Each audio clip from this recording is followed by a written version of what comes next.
I know. I know. I know. Okay, I'll try.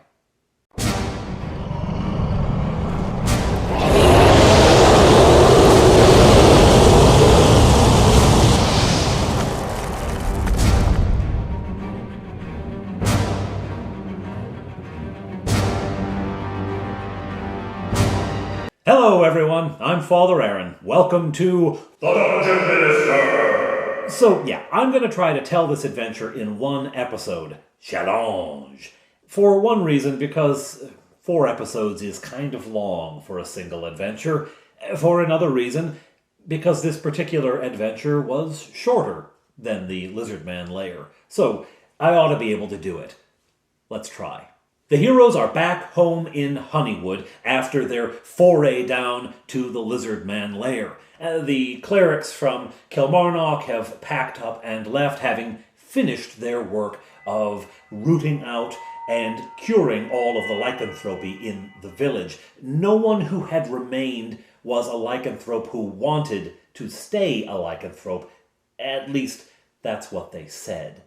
Just a note, they have leveled up, so while they're in town, they go to Sulix and they learn another spell. I've decided Sulix is their very unwilling teacher, so we do a bit of role play where he's like, I don't want to be bothered. Oh, you must learn a spell, though. Fine, come in.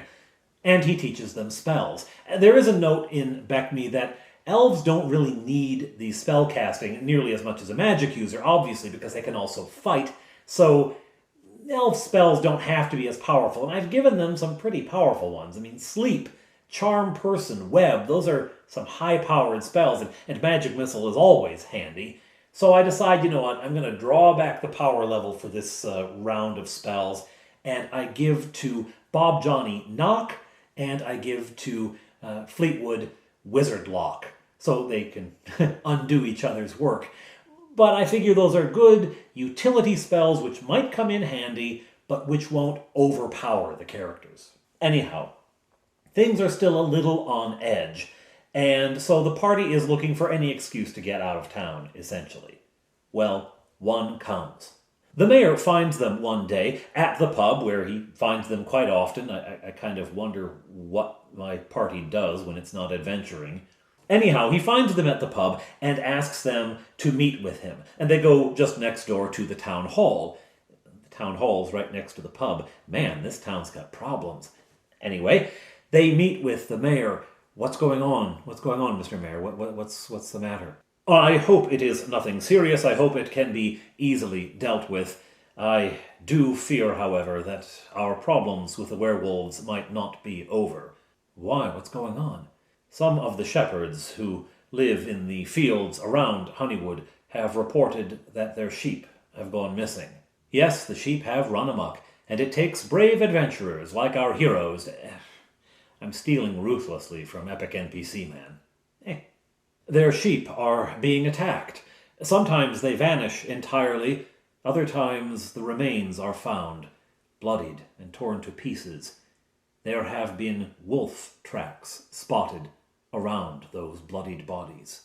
Wolf tracks. Ivalyo! We do not know that it is werewolves, but it seems likely given our recent troubles. I would like you to travel out to one of the farms that has had the most troubles. He is very close to the North Woods that lie on the southern shore of the Great Northern Sea. He's very close to those woods, and so has had many sheep taken. He and his wife live alone, and they are deeply afraid. If you could go to them, find out what has happened, and if you can, track down what it is hunting in that area, I would be deeply grateful. The crew needs no further convincing. For one thing, they do recognize that the whole werewolf thing was partly their responsibility, so they want to sort it out if they can, and two, because they recognize that this is the adventure Papa wrote, and why would we not play the adventure that he prepared for us? So they head out. It's out the east gate, toward the Elven realm, down that road, which is really more like a path, a well-trod path, and then onto a much smaller path up to the north, where clusters of huts lay here and there. Shepherds, of course, need space in which to keep their sheep, but they like to live in little clusters of huts out there. So there's tiny villages, tiny hamlets up in that area. To one of these hamlets they go. Is hamlet the right word for it? It's really just a collection of houses. Oh, I'll be. It is a hamlet. At any rate, they ask around for the shepherd who's having the most difficulty with his sheep being taken. All of the shepherds in the area have had some experience with it, but they know that there's a fellow who actually lives north of the hamlet, very close to the woods. He's had the most trouble. They direct the party thither, and that's where they go. They find a small home, a roundhouse, which is typical for this area outside of the larger communities. They find a small roundhouse with smoke billowing up from the chimney, and in the yard around it there's a fenced area, and there's a flock of sheep in the pens. Normally they'd be out grazing, but the shepherd is keeping them close for now. And yes, before you ask, sheep do graze in the winter. Even when there's snow on the ground, things stick up through the snow, especially near the edges of forests, because there the growth is a bit longer, there's shrubs and bushes and things like that, which is why a lot of the shepherds live this close to the forest, so they can take advantage of that winter forage. Okay, I've already wandered off into sheep husbandry, and I should probably drag this thing back on task. They knock at the door of this home. It is answered by a little old lady wrapped up in a shawl, and she looks up at the big, well, she looks right at Touchberry, but otherwise she looks up at the big, strong adventurers and, hello. Did the mayor of Honeywood send you? Oh, he is a good man, that Davith, a good man he is. Come in. The adventurers enter the home, and the little old lady introduces herself and her husband, the shepherd, and invite them for some tea and cookies. These ones are not green, thank you very much. The adventurers settle in to enjoy their tea and cookies and to talk to the couple. The man has been a shepherd in this area his whole life, his father and grandfather and great-grandfather before him. She comes from a long line of shepherds, again from this area, and they have deep experience in this. And so the fact that they're having this much trouble, the fact that they find it unusual, the fact that they find it getting to a dangerous level is significant. How many of your sheep have been taken? Oh, I'd say fully a quarter of the flock is gone, wouldn't you, Mother? Oh, yes, I'd say close to a quarter of the flock at least. And you say you find wolf tracks around the bodies. I found wolf tracks around the bodies. I'd never seen wolves being as bold as this and as hungry as this. Well, it might be the early winter, you know, Father. Might be the early winter that's doing it. Yes, Mother, you're right there. Could be the early... Okay, I could do this all day. Let's cut to the chase. The adventurers ask to be taken to the site of the latest sheep, and the shepherd says, okay, well, let's go. They finish their cookies and tea, thank the shepherd's wife for the treats, and out into the cold they go. They make their way around the house and back into the fields beyond. The forest looms in the distance. They get ever closer. They're about halfway between the house and the forest when the shepherd says, now it's around here somewhere. There it is. And he points over in the snow, and it becomes quickly apparent, in a slight dip of the land, there lies, well, not a sheep, not anymore, some skin and some wool, and is that a head? It's hard to say. Much of the area is just red. Ugh.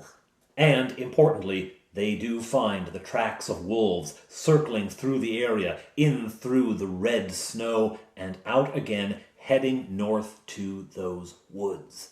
Well, it certainly looks like wolves are your problem, and by the tracks, it looks like quite a few of them. All right, we've dealt with wolves before. Let's go. The shepherd thanks them and heads back to his home as the party follows the tracks north toward the forest. Now, in the last adventure, like 4 episodes ago, you might remember I used a maze mechanic that I found online, and it worked really well for designing the area around the temple. It created a sort of outdoor dungeon, essentially, but with real simple choices at each junction and a real regular grid work that just made it easier to lay out, easier to describe, and easier to convey to the party.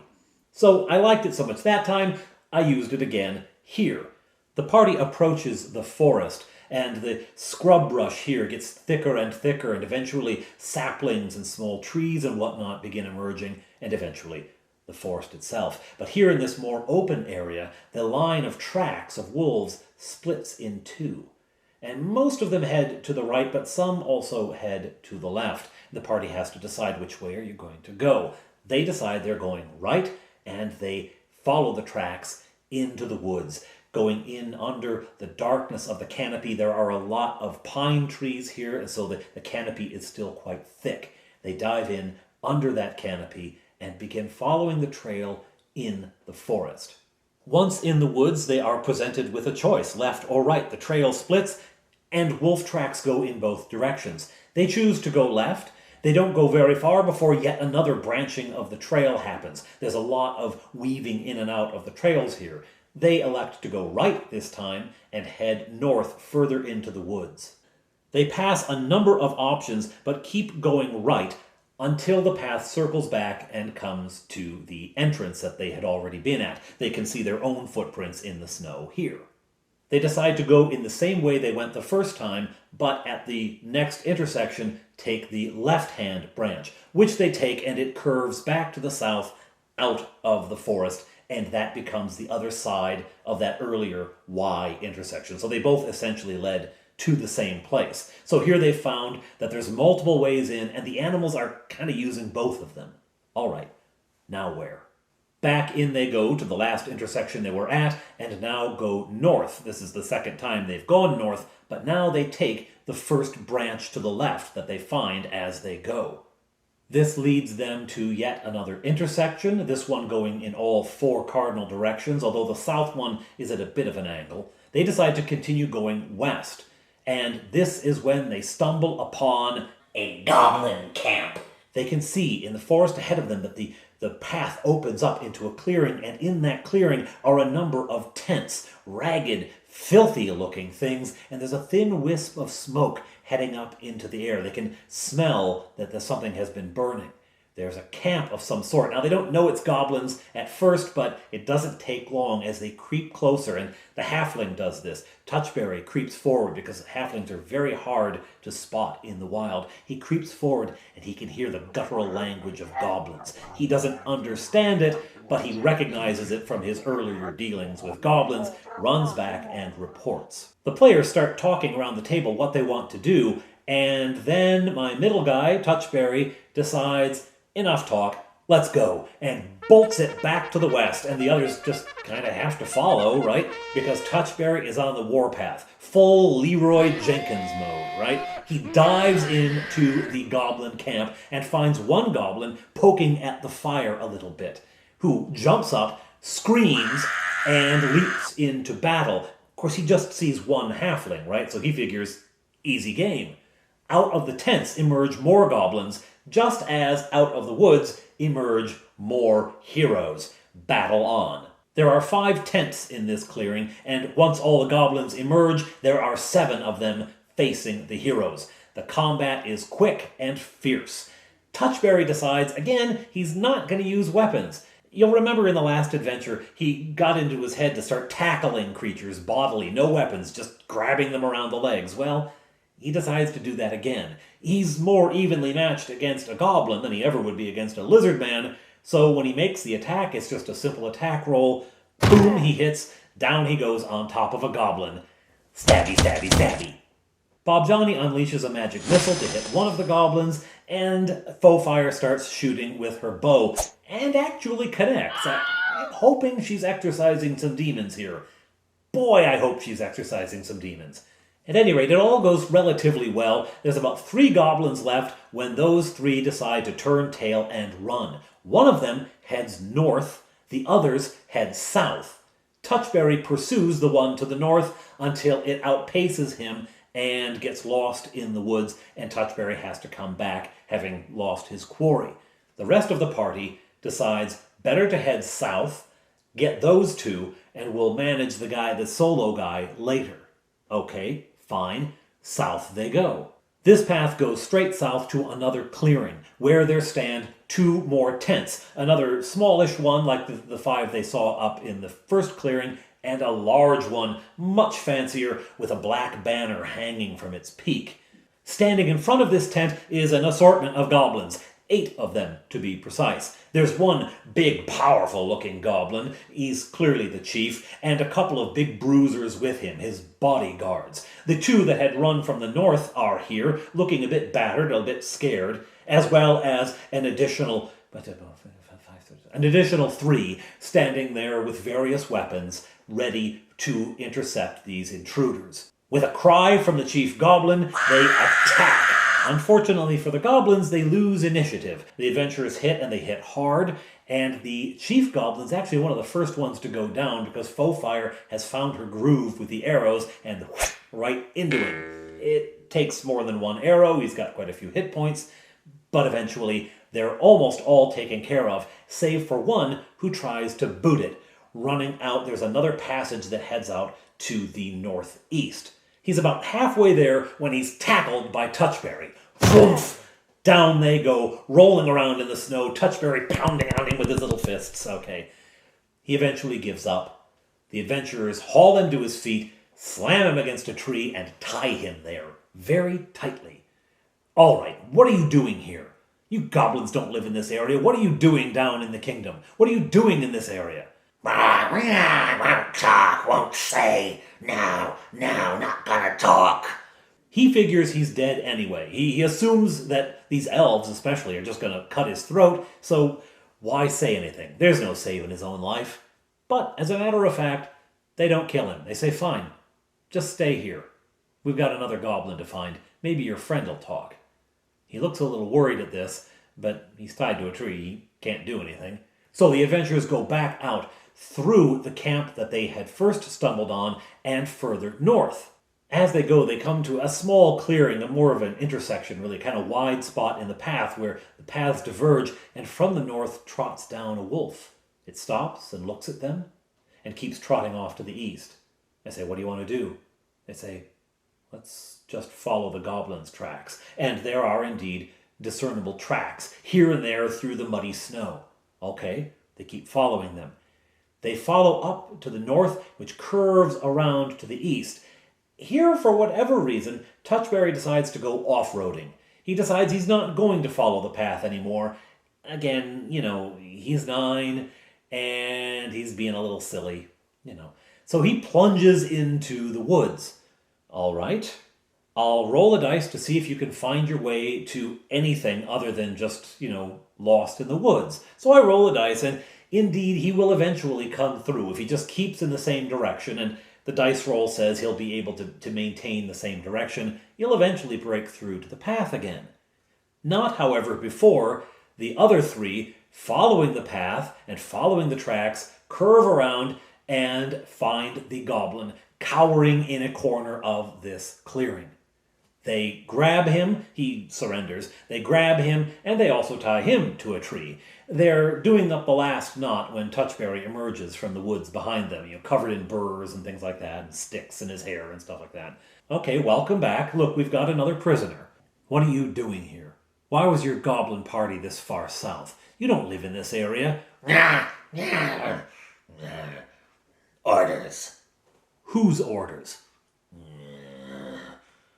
Orders. All he'll say. Orders. Oh, those elves want to slit his throat, but they don't. They have got a prisoner, he's helpless, they're not going to kill him. They are going to leave him tied up, though, which, frankly, given the weather and given the number of wolves around, might amount to the same thing. Oh well, there it is. They do take time to find out if he's carrying anything, and he has a little purse of coins, not much, pocket change, really, but that makes them think, ooh, we should go back and loot those camps. So they do. They backtrack all the way down, and they loot the camps. It's not a huge amount of money, some electrum, some gold, mostly copper and silver. It's nothing huge. The chief goblin did have a couple of garnets worth 10 GP each. No big deal. But they've looted it, and now they're wondering what to do next. They say, well, you're getting into the afternoon, you're getting close to evening, so what do you want to do?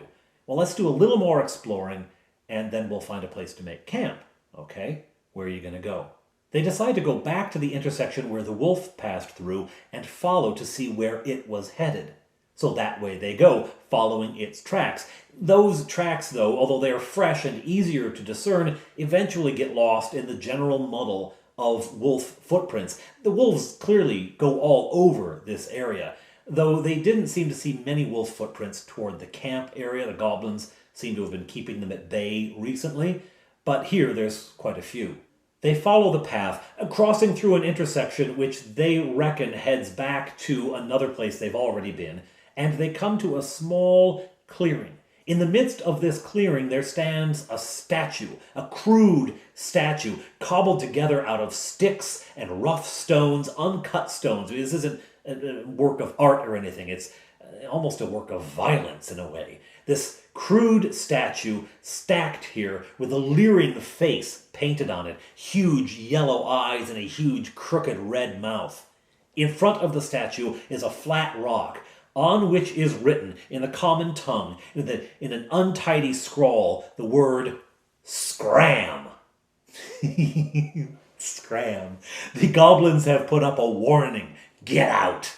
Okay, so the characters find this statue and this clearing, unhospitable at least, but they decide that they will stay here. I tell them it's getting later and later, that the dark is descending, and so they decide to make this their camp. During the night, I roll for wandering monsters, which in this area is going to be essentially wolves, potentially a goblin, that kind of thing. But I don't roll anything. I don't roll any monsters up, so they spend the night in peace. The next morning, they wake up, and the elves memorize their spells. Bob Johnny takes 2 magic missiles, as is his wont, and he takes 1 web and knock.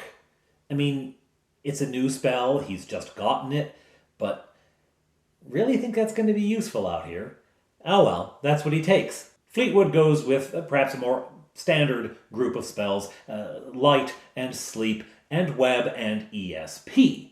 All right, now they've got their spells memorized, they've had their breakfast, Wheaties, I think, and they head out. They decide they want to look into some paths up in the northwest. When they had cornered that goblin, they saw other paths leading off, and they didn't check them out then because they were after the goblin, and then after they found the goblin, they decided to loot the camp sites, so they never got to explore those. So they go up there now. They leave their statue campsite, and they go through a bit of a hub where all sorts of paths head off in all directions, and then up to those paths. They explore them, again, nothing to write home about, just a bit of a loop up there, and they come back down. As they come back down toward that hub, I'm rolling for wandering monsters, and I get one. Humanoid, elf. An elf. Okay, quickly, figure out why there's an elf here. So they are walking down the path, and I say, ahead of you, you can hear a noise, and suddenly, there on the path in front of you is an elf, a female elf. She's clad in robes, no armor or weapons to be seen. She's clad in robes, and she stops and looks at you. Recognizing 2 fellow elves, she greets you in Elvish. Okay, the 2 elves respond. She says, "What are you doing here?" And they say, "Well, what are you doing here?" "I have business of my own. Be careful. This woods is crawling with goblins." And they say, "Well, not anymore, it isn't. Let me tell you, little lady." Where'd she go? Oh. Something about this encounter just strikes them as strange, unnerving. They're really on edge about it. Increasingly so when they go forward to where she was standing, and there are no footprints anywhere to be seen. So, what was she? Was she a ghost? What's going on? Okay. Back down the path they go. Into the hub area, and then south, and then east. They're just exploring now. They've got no idea where anything is. None of this is meaning much to them. They're just following paths where they find them. And I'm telling them, yeah, there are wolf footprints here. Yeah, there's wolf footprints almost everywhere. So they're trying to find a den. They're trying to find where these things live. Eventually, inevitably, they stumble upon a clearing. A large clearing in which stands a hut, a home, Another roundhouse, typical again to this area, in the midst of this clearing. In front of the house, there's a fire pit with a tiny little fire going at it. But, most significantly, beyond the fire, laying in the snow in a group, are 10 wolves. The party stops. The wolves look, yawn, lay back down.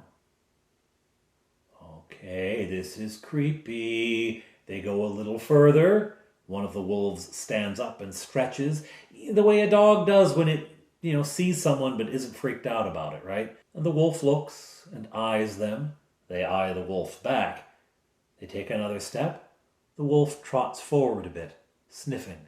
Okay, what's going on here? Suddenly the door to the house opens, and out comes the strangest woman they have ever seen. She's just a mess. She's got little bits of stuff hanging off of her hat. She's got crazy-looking clothes on, and she's carrying a big basket of vegetables. And she's waddling over toward the fire when she stops and says, "Ow!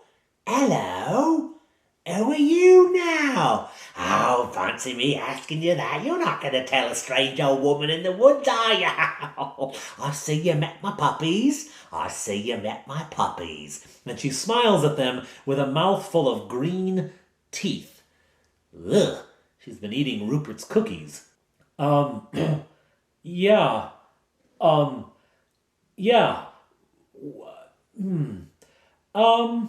The players at this point are befuddled, and around the table, the looks are just as confused and panicked as I imagine the characters' looks are at this point, because they think these wolves are probably to blame for all the dead sheep, and they think she probably has something to do with it, but as they talk amongst themselves at the table, it becomes clear they assume that she is a lycanthrope or a powerful witch or something, that she is going to be the big bad for this adventure, and they don't want to tick her off. And so my eldest begins asking very vague questions about the wolves. "Oh, my puppies, yeah, my puppies are lovely, aren't they? Lovely, lovely little things they are. They're nice, don't worry about them, they won't hurt you."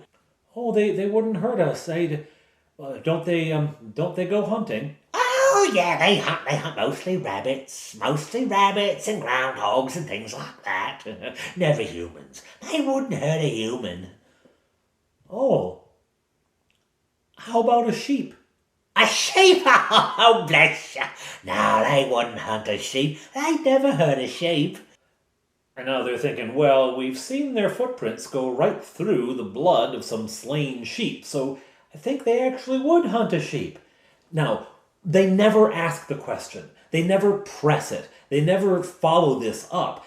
If they had, it's written down that her answer is, "Oh, if they find one dead, they might enjoy a little snack. If they find one already killed, they might eat some of it, but they never hunt one." But they never press the question. They're too afraid of her to ask any direct questions. And so it becomes this strange sort of trade-off. Eventually, they just decide to leave. They're like, "Well, have a nice day, bye." They go south, still casting about looking. Eventually, they say, "Look, we've got to go back and ask her." They realize that faffing around in the trails isn't going to get them anywhere. They've got to ask the one person who they could. I mean, they could have asked the elf, but she vanished. So we've got to ask this person. So they head back up. They come to the clearing this time from the other direction, and they see this woman bending over the pot, and she's adding vegetables and stirring and things. She's just making her lunch, right? So there she is, and she looks up. "Oh, you're back, are you? Have more questions for me, I'll bet." She continues stirring her pot, and then a couple of the wolves start to whine and whimper, and it spreads. More of them start whining, whinging, whimpering. They get up, and the hair on their backs is standing on end, and a couple of them bark, little yips, almost nervous yips, and the players are like, "Oh no, here it comes, weapons out," right? The little old lady, though, says, "Oh no, not again, into the woods with you, into the woods, me loves." And the wolves seem to understand her, and they begin to retreat off into the woods. They slink in between the trees and seek cover. She grabs her pot And she said, "Oh, I don't know. I'm chivied this way and chivied that. I don't know what's going on now." And she waddles her way back to the hut. She stands in the door. She says, "Watch yourselves," and slams the door behind her as she goes inside. What's going on? Fleetwood decides, I'm going to cast ESP and aim it, because it has a range, right, and it can go through things. I'm going to cast ESP toward that hut. I say, okay, you've got to get a little closer to be in range. Okay, I get a little closer to get in range. He casts ESP in the direction of that hut, listening for thoughts. Except she's wearing an amulet versus ESP and clairvoyance, and so he reads nothing. It's like there's no thoughts at all. Nothing in this direction. And he says, I'm scanning the whole area. I'm listening for thoughts. I say, you don't hear anything. Oh, what is she, undead? She must be undead. The undead don't have thoughts. So now they're down another rabbit hole, right? She's undead and all this kind of stuff. Meanwhile, the dogs have gone quiet. Now, they could still hear them whimpering in the forest. They've gone quiet. What on earth? Now, the spell is still active, right? ESP has a duration. It is still active. He hasn't said he's dropped it at all. And so suddenly, Fleetwood hears, "Hunger, feed." Oh, what was that? What was that? Fleetwood tells his companions what he's heard, and suddenly they hear flap, flap. And I say it's like ship's sails flapping in the breeze. What is it? What is it? Dragon. Over the clearing swoops the shape of the great lizard. It flies out of their vision over the trees, but begins to bank around. They can see its wingtip as it soars in a great circle, and they scatter. They run around the house to hide behind it, as into the clearing settles the monstrous form of a white dragon. Lands. Cowering behind the house, they hear its voice. "I smell you, little rabbits. You cannot hide from Balamorg." It knows we're here. It can smell us. It's going to rip this house apart, and that little old lady, she's probably just a little old lady. No, she's undead. She's undead. I know she's undead. Oh, we've got a dragon to deal with. The party decides to split up. Fleetwood and Bob Johnny will go around the back of the hut, just to where they can see the creature so that Bob Johnny can cast a magic missile. Meanwhile, Touchberry and Fowfire will go around to the front. Touchberry will run as far as he can toward the path that leads out of the clearing. He might just keep running. Fowfire will step out and take a shot with Dragon's Bane. Finally, the bow that I put in there that's magic, but only against dragons, finally has a chance to show its stuff. So, Fowfire knocks an arrow, Touchberry runs, the dragon's head swivels to follow him, and Fowfire steps out and unleashes an arrow. Into the dragon it goes. It has a +2 to hit, a +2 to damage.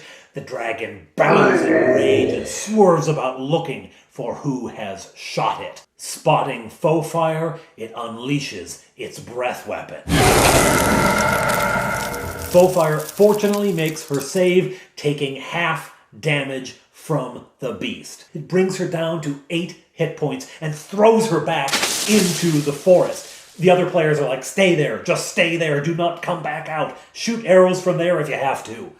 The dragon casts about for another foe. It knows it saw more than one down here, just as Bob Johnny steps out from behind the hut and casts Magic Missile. The missile penetrates the dragon's armor. It only does 4 hit points of damage, but hey, that's something. It howls in pain and faces around that way as Fleetwood steps out and Touchberry attacks from the other side. Touchberry hits, Fleetwood casts Web on the dragon's muzzle, hoping to stop it from breathing the cold breath again. It works for 1 round. The dragon's going to be able to snap it. In this round, however, he wasn't planning on using his breath. He whirls around with his tail and gets all 3 of the exposed adventurers, hitting 2 of them. Touchberry rolls out of the way in time. The other 2 take a hit for some damage. Down they go. Now they're prone. They've got to get back up. Meanwhile, Fowfire has taken her turn to recover to get back up. She takes another shot into the dragon. Hits again. Does another, I think it's like 4 or 5 points of damage, something like that. It wasn't huge. She rolled a 3, so it must have been a 5 because it's a +2. But again, it howls and now seeks her out. The web bursts open and it lunges at her to bite. Its jaws find their mark and crunch onto Faux-Fire. She falls back. She is now at 1 hit point. She is near death, as near as any of them have ever been. The other 3 rush to their their friends' assistance, hitting that dragon from all sides. Another web, this one from Bob Johnny, is cast to try to hold its limbs so it can't move as much. They all pile on. What the web didn't catch is the wings, and the dragon beats those and rises into the air and breathes its cold breath down on Touchberry. Fortunately, halflings have dead easy saving throws, and he makes it and only takes half damage. The half damage he takes isn't what Faux-Fire took. If he had taken that half damage, he'd be dead, but no, it's nowhere near what Faux-Fire took. Aha! We're starting to wear him down. We're winning. He, however, is hovering above them. Their melee weapons are no use. So they begin switching over to bow. Bob Johnny doesn't have any ranged weapons. He does have another magic missile, however, so he casts that and hits the dragon and it howls again. The other 2 are switching over to bow. Faux-Fire is in no condition to do anything. She's just laying still in the woods. Actually, for a while, they think she's dead. The players don't. They know that she's still alive because she said, I've got 1 hit point left. So they know she's not dead, but the characters assume Faux-Fire's done. She's gone. So they're switching over to bows. As they're doing that, the magic missile has hit. The dragon lashes out with his claws and hits both Fleetwood and Bob Johnny. They get knocked down into the teens. Fleetwood's pretty low. Bob Johnny is somewhere in the mid to high teens, right? Touchberry, of course, is hurting pretty bad. He's down in the low 20s or high teens. And Faux-Fire just out in the woods. Bob Johnny has no more ranged attacks to make. Fleetwood and Touchberry are picking themselves up off of the ground when the dragon, beating his wings to hover in the air, says, "You're not the only spellmasters here." He then speaks arcane words, and suddenly floating beside him are 3 magic missiles. They streak through the air to strike Bob Johnny, Fleetwood, and Touchberry. All 3 of them reel back. Then Touchberry and Fleetwood steady themselves, take aim, and fire. Fleetwood hits and Touchberry misses, but Fleetwood's arrow sinks in, and the dragon starts to falter, and then an arrow shot from the woods. Faux-Fire is alive, and the dragon howls in rage as the arrow sinks in, and it crashes to the ground. The dragon is dead. The boys are ecstatic. They fought a dragon, right? I mean, the game is called Dungeons and Dragons, and they finally fought a dragon and they won. They're over the moon. They're a little worried, however, because as that dragon had been lunging for Faux-Fire to bite her, it had clawed across the top of that hut, and they're like, "Ooh, I don't know how much of that collapsed inside." So they knock on the door, and there's a voice from inside, "Come in, come in." And they walk in, and there's this old lady sitting cross-legged in the middle of the hut with her bowl of stew, just eating. "Oh, I see you finished off that beast, did you? Oh, very good, very good. Did you want some stew?" No, that's okay. They go back to their celebration. They're over the moon. "Oh, we gotta chop its head off and mount it on the wall." "No, not the head. Take the whole body back." Remembering this is a small dragon. It's a dragon from the basic set, right? It's not a huge beast. It's not an overwhelmingly enormous monster. There's even a picture in the player's guide demonstrating the clerical spell resist cold, I think it is. And the thing looks like it's about like my height. This thing is bigger than that, but it's still not a huge, overwhelming dragon. And so they figured they could get this body back. I said, well, you're not going to be able to drag it very far. Well, can we at least get it out of the woods? Maybe we can bring a cart. But we can't bring a cart through all those trails. Could we at least drag it out of the woods? And I decided to heck with physics, to heck with how heavy a dragon probably is. They're so excited. "Yeah, you could drag it out of here. Sure. Why not?" Well, there's probably some good reasons why not, but I can't think of them right now. "Yeah, okay, you can take it out." They haul the carcass out, and they go down to the shepherd's house. And they say, we found who was killing your sheep. Well, what is it? What has he been doing that to my sheep? Tell you what, do you have a wagon and some horses? Great. Bring them this way and we'll show you. So they load the dragon up on the wagon. Again, I don't know how they lift. They lift a dragon onto dragons on wagons. Anyway, and they parade it back to Honeywood. The guards on the wall are like, as they see this thing approach, they open the doors though, and in it goes. And there's a huge crowd, oh man, a dragon, right? Even Sulux comes out. Yeah, that's interesting. A dragon. How very, very disturbing. And goes back to his tower. Everyone, though, is jubilant, like, yeah, you killed the dragon, you guys are awesome, right, There's just one voice in town that's a little less jubilant. In the crowd, they spot Rupert. Oh dear. Oh. Do you happen to know what its name is? Did it give you its name? Yes, it said Balamorg. Oh. Oh dear. Oh dear. Oh, why oh dear? Why oh dear, oh dear? I'm sure it's nothing. I'm sure it's nothing. Huzzah! Well done. Well done.